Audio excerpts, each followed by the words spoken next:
संघ और उसके राज्य क्षेत्र। भाग एक। अनुच्छेद 1 के तहत इंडिया अर्थात भारत राज्यों का संघ होगा। साथ ही भारत के राज्य क्षेत्र में निम्नलिखित क्षेत्र शामिल होंगे: राज्यों के भू क्षेत्र, संघ शासित क्षेत्रों के भू क्षेत्र, अर्जित क्षेत्र। संविधान की पहली अनुसूची में राज्यों और संघ शासित क्षेत्रों के नामों का उल्लेख है। नए राज्यों का प्रवेश या स्थापना। अनुच्छेद 2 के तहत संसद विधि द्वारा संघ में नए राज्यों का प्रवेश या उसकी स्थापना कर सकेगी। यह प्रावधान उन राज्यों के संबंध में जो वर्तमान संघ के भाग नहीं हैं। नोट: 35वें संविधान संशोधन अधिनियम 1974 के द्वारा संविधान में अनुच्छेद 2A के माध्यम से सिक्किम को संयुक्त राज्य का दर्जा दिया गया था। हालांकि 36वें अमेंडमेंट एक्ट 1975 द्वारा इस प्रावधान को समाप्त कर सिक्किम को पूर्ण राज्य का दर्जा देते हुए 22वें राज्य के रूप में भारतीय संघ में शामिल किया था। नए राज्यों का निर्माण और वर्तमान राज्यों के क्षेत्रों, सीमाओं या नामों में परिवर्तन। यह अनुच्छेद विद्यमान राज्यों के निर्माण या उनमें बदलाव से संबंधित है। इसके तहत विधि द्वारा किसी राज्य में से उसका राज्य क्षेत्र अलग करके और दो या अधिक राज्यों को या राज्यों के भागों को मिलाकर अथवा किसी राज्य क्षेत्र को राज्य के भाग के साथ मिलाकर नए राज्य का निर्माण कर सकेगी। किसी राज्य का क्षेत्र बढ़ा सकेगी, किसी राज्य का क्षेत्र घटा सकेगी, किसी राज्य की सीमाओं में परिवर्तन कर सकेगी, किसी राज्य के नाम पर परिवर्तन कर सकेगी। यहाँ राज्य के अंतर्गत संघ शासित क्षेत्र शामिल है। हालांकि संसद में ऐसा विधेयक प्रस्तुत करने के पूर्व निम्नलिखित प्रक्रिया का पालन करना पड़ेगा। ऐसे विधेयक पर राष्ट्रपति की पूर्व सिफारिश लेनी होगी। राष्ट्रपति ऐसे विधेयक को संबंधित राज्य विधानमंडल के पास एक निर्धारित समय सीमा में उसका विचार जानने के लिए भेजेगी। हालांकि राष्ट्रपति राज्य विधानमंडल का विचार मानने के लिए बाध्य नहीं है। नोट: इस प्रक्रिया के संबंध में राज्यों के अंतर्गत संघ शासित क्षेत्र शामिल नहीं है। इस प्रकार राष्ट्रपति की सिफारिश के बाद संसद साधारण बहुमत से ऐसे विधेयक को पारित कर सकती है और अनुच्छेद 4 के तहत संसद द्वारा ऐसे विधेयक को पारित करने की प्रक्रिया अनुच्छेद 368 के अधीन संविधान संशोधन नहीं मानी जाएगी।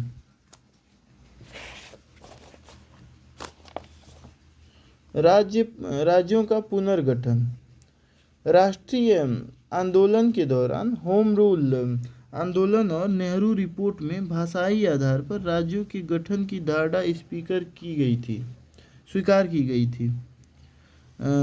लेकिन देश के सांप्रदायिक विभाजन के बाद राष्ट्र की एकता और अखंडता पर गंभीर प्रश्न उपस्थित हो गए। इसे ध्यान में रखते हुए 1948 में गठित एस.के. धर आयोग और जे.वी.पी. समिति का गठन किया गया, जिनके द्वारा भाषा के आधार पर राज्यों की मांग को अस्वीकार कर दिया गया। लेकिन कांग्रेसी नेता पोट्टी श्रीरामुलु के आमरण अनशन और निधन के बाद मद्रास प्रांत के तेलुगु क्षेत्र में व्यापक विरोध और प्रदर्शन शुरू हो गए, जिसके कारण 1953 में आंध्र प्रदेश को भाषाई आधार पर पहले राज्य के रूप में गठित किया गया। आंध्र प्रदेश के गठन के बाद अन्य क्षेत्रों में भी भाषाई आधार पर राज्य के गठन की मांग उठने लगी। इसी पृष्ठभूमि में जस्टिस फजल अली की अध्यक्षता में पहले राज्य पुनर्गठन आयोग को गठित किया गया। इस आयोग के 2 अन्य सदस्यों में के.एम. पाणिक्कर और हृदयनाथ कुंजरू शामिल थे। आयोग ने 1955 में अपनी रिपोर्ट प्रस्तुत कर राज्यों के पुनर्गठन के लिए भाषा को आधार के रूप में स्वीकार किया, लेकिन एक भाषा एक राज्य की धारणा को अस्वीकार कर दिया। आयोग ने राज्यों के पुनर्गठन के लिए निम्नलिखित 4 मानकों की अनुशंसा की: देश की एकता व सुरक्षा का संरक्षण, भाषाई व सांस्कृतिक समीपता, वित्तीय, आर्थिक और प्रशासनिक सुविधा, राष्ट्र के साथ साथ प्रत्येक राज्य में लोगों के कल्याण का अ,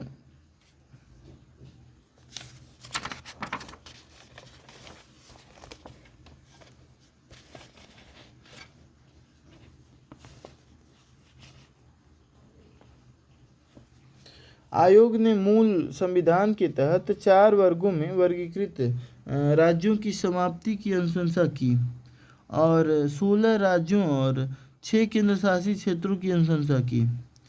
संसद द्वारा राज्य पुनर्गठन अधिनियम 1956 और 7वें संशोधन अधिनियम 1956 द्वारा 14 राज्यों और 6 केंद्र शासित प्रदेशों का गठन किया गया। क्या भारतीय भूभाग को किसी विदेशी राज्य को सौंपा जा सकता है? बेरुआरी मामले में पहली बार न्यायालय के सामने यह प्रश्न उपस्थित हुआ। न्यायालय ने यह निर्णय दिया कि ऐसा किया जा सकता है, लेकिन अनुच्छेद 2 और 3 के माध्यम से नहीं, बल्कि इसके लिए अनुच्छेद 368 के तहत संविधान में संशोधन करना होगा। जम्मू और कश्मीर राज्य के विशेष दर्जे की समाप्ति। 1947 में विलय पत्र के माध्यम से जम्मू और कश्मीर का भारत में विलय हुआ। साथ ही अनुच्छेद 370 के तहत जम्मू कश्मीर को विशेष राज्य का दर्जा दिया गया। इसके तहत अनुच्छेद 370 एक सी के तहत भारतीय संविधान का अनुच्छेद 1 और अनुच्छेद 370 जम्मू कश्मीर पर लागू होगा। अनुच्छेद 370 एक डी के तहत भारतीय संविधान के अन्य प्रावधान जम्मू कश्मीर को राष्ट्रीय अधिसूचना पर लागू हो सकते हैं। हालांकि ऐसे आदेश जारी करने के पहले राष्ट्रपति को जम्मू और कश्मीर सरकार की सहमति लेना आवश्यक था।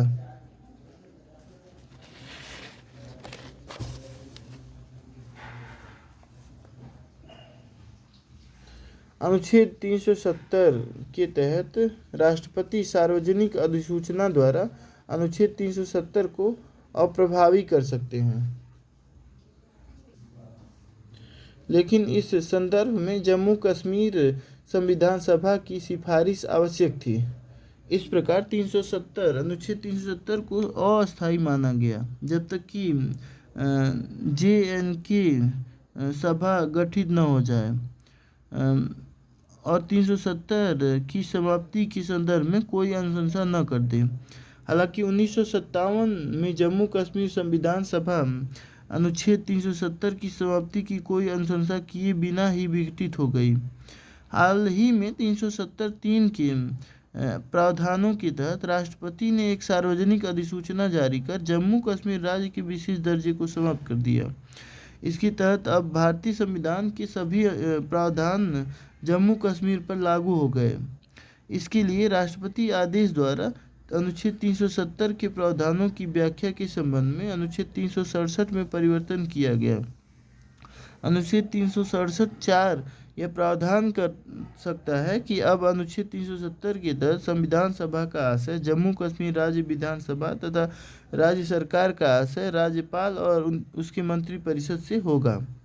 जम्मू कश्मीर राज्य पुनर्गठन अधिनियम 2019 के तहत इसके तहत विधानसभा के साथ जम्मू और कश्मीर केंद्र शासित प्रदेश, विधानसभा के बिना लद्दाख केंद्र शासित प्रदेश का प्रावधान किया गया है। लद्दाख केंद्र शासित क्षेत्र ने कारगिल और लेह जिले होंगे, जबकि जम्मू कश्मीर केंद्र शासित क्षेत्र में मौजूदा जम्मू और कश्मीर राज्य का शेष क्षेत्र आएगा। लेफ्टिनेंट गवर्नर और प्रशासक।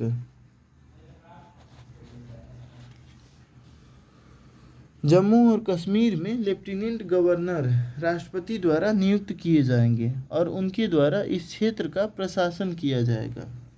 जम्मू कश्मीर विधानसभा में कुल 107 सीटें होंगी, जिसमें 24 सीटें POK यानी कि पाक अधिकृत कश्मीर के लिए रिक्त होंगी। विधानसभा में अनुसूचित जातियों जनजातियों को उनकी जनसंख्या के अनुपात में आरक्षण होगा। साथ ही लेफ्टिनेंट गवर्नर विधानसभा में 2 महिलाओं को नामांकित कर सकते हैं यदि उन्हें उचित रूप में प्रतिनिधित्व न मिला हो। विधानसभा की अवधि 5 वर्ष होगी और लेफ्टिनेंट गवर्नर को 6 माह में कम से कम एक बार विधानसभा का सत्र बुलाना होगा। विधानसभा निम्नलिखित विषयों पर विधि बना सकती है। राज्य सूची के विषय, पुलिस और लोक व्यवस्था को छोड़कर। समवर्ती सूची के विषय। मंत्रिपरिषद। मंत्रिपरिषद की संख्या कुल सदस्य संख्या के 10% से अधिक नहीं होगी। मंत्रिपरिषद लेफ्टिनेंट गवर्नर को सहायता और सलाह देगी। उच्च न्यायालय जम्मू कश्मीर व केंद्र शासित प्रदेश क्षेत्र तथा लद्दाख केंद्र शासित क्षेत्र का साझा उच्च न्यायालय होगा। 5वीं अनुसूची। अधिसूचित क्षेत्र की स्थापना संविधान के अनुच्छेद 244 और 5वीं अनुसूची के तहत असम, मेघालय, त्रिपुरा, मिजोरम के अतिरिक्त अन्य राज्यों में की जा सकती है। राष्ट्रपति द्वारा अधिसूचित क्षेत्रों की घोषणा उस राज्य के राज्यपाल के परामर्श से की जाती है। साथ ही राष्ट्रपति राज्यपाल के परामर्श से किसी भी अधिसूचित क्षेत्र में वृद्धि कर सकते हैं। वर्तमान में आंध्र प्रदेश, तेलंगाना सहित छत्तीसगढ़, गुजरात, हिमाचल प्रदेश, झारखंड, मध्य प्रदेश, महाराष्ट्र, उड़ीसा और राजस्थान राज्य में अधिसूचित क्षेत्र घोषित किए गए हैं। राज्यपाल एक जनजातीय सलाहकार परिषद के माध्यम से इन क्षेत्रों का प्रशासन चलाते हैं। इस परिषद में 20 सदस्य होते हैं, जिनमें 3/4 सदस्य राज्य के विधानमंडल में अनुसूचित जनजातियों के प्रतिनिधि होते हैं। इस परिषद का यह कर्तव्य होगा कि वह उस राज्य की अनुसूचित जनजातियों की उन्नति और कल्याण से संबंधित ऐसे विषयों पर सलाह दे जो उसको राज्यपाल द्वारा निर्दिष्ट किया जाए।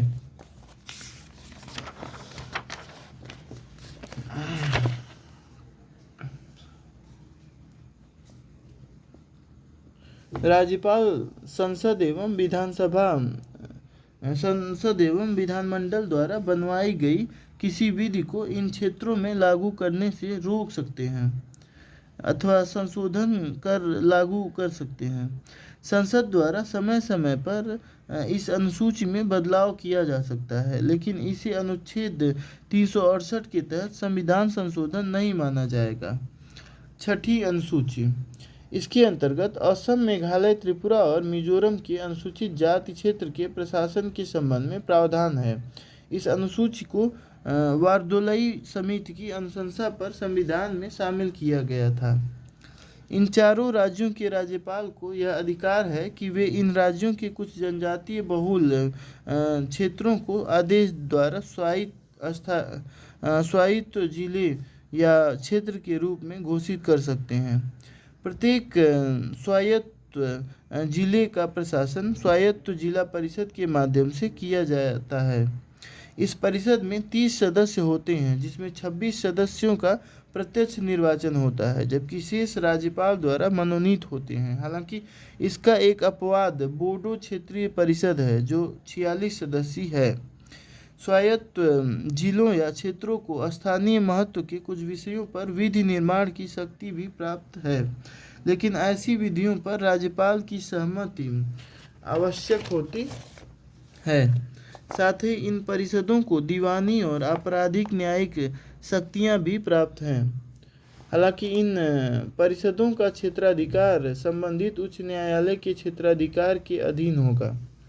केंद्र शासित क्षेत्र। संघ शासित क्षेत्र वे क्षेत्र होते हैं जो केंद्र सरकार के प्रत्यक्ष नियंत्रण में होते हैं, अर्थात अन्य राज्यों की भांति इनके साथ शक्तियों का विभाजन नहीं किया जाता। संविधान के भाग 8 के तहत अनुच्छेद 239 से 242 तक संघ शासित क्षेत्र के संबंध में प्रावधान किए गए हैं। अनुच्छेद 239(1) के तहत प्रत्येक संघ राज्य क्षेत्र का प्रशासन राष्ट्रपति द्वारा किया जाएगा और इसके लिए उसके द्वारा नियुक्त किए गए प्रशासक द्वारा प्रशासन किया जाएगा।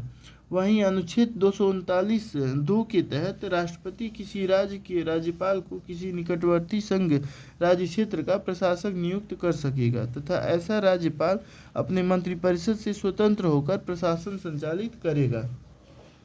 अनुच्छेद 240 के तहत राष्ट्रपति निम्नलिखित संघशासित क्षेत्रों के शांति, प्रगति और सुशासन के लिए विनियम बना सकते हैं: अंडमान और निकोबार द्वीप, लक्षद्वीप, दादर और नगर हवेली और दमन और दीव, पुदुचेरी।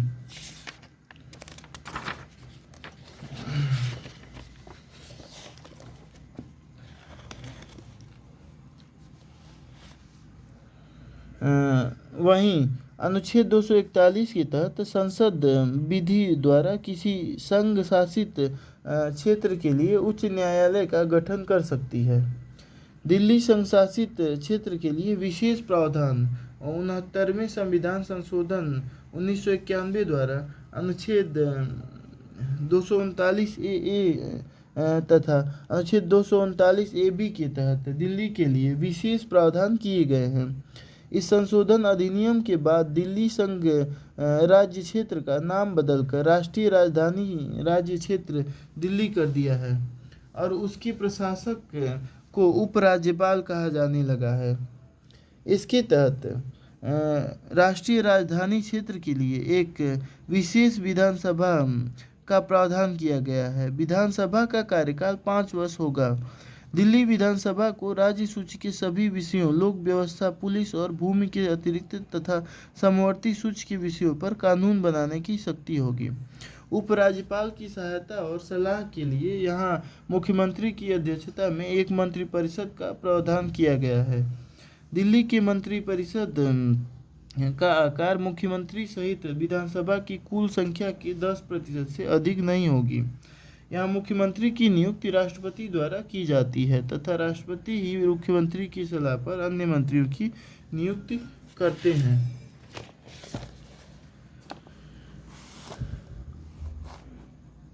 प्रत्येक मंत्री राष्ट्रपति के प्रसाद पर्यंत अपना पद धारण करते हैं, अर्थात मंत्री राष्ट्रपति के प्रति व्यक्तिगत रूप से उत्तरदायी होते हैं। वहीं मंत्रिपरिषद सामूहिक रूप से दिल्ली विधानसभा के प्रति उत्तरदायी होते हैं।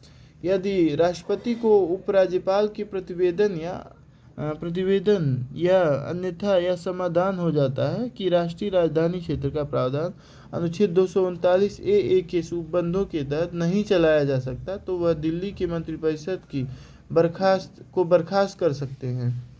उपराज्यपाल और मुख्यमंत्री के मध्य किसी विषय पर विवाद की स्थिति में उपराज्यपाल ऐसे विषय को राष्ट्रपति के विनिश्चय के लिए भेज सकते हैं और जब तक राष्ट्रपति इस पर अपने विनिश्चय नहीं देते तब राज्यपाल जो आवश्यक समझे वह निर्णय ले सकते हैं। वर्तमान में दिल्ली, पुदुचेरी और जम्मू कश्मीर संघशासित क्षेत्र में विधानसभा और मंत्रिपरिषद का प्रावधान किया गया है। वहीं दिल्ली और जम्मू कश्मीर संघशासित क्षेत्र के लिए पृथक उच्च न्यायालय का भी प्रावधान किया गया है।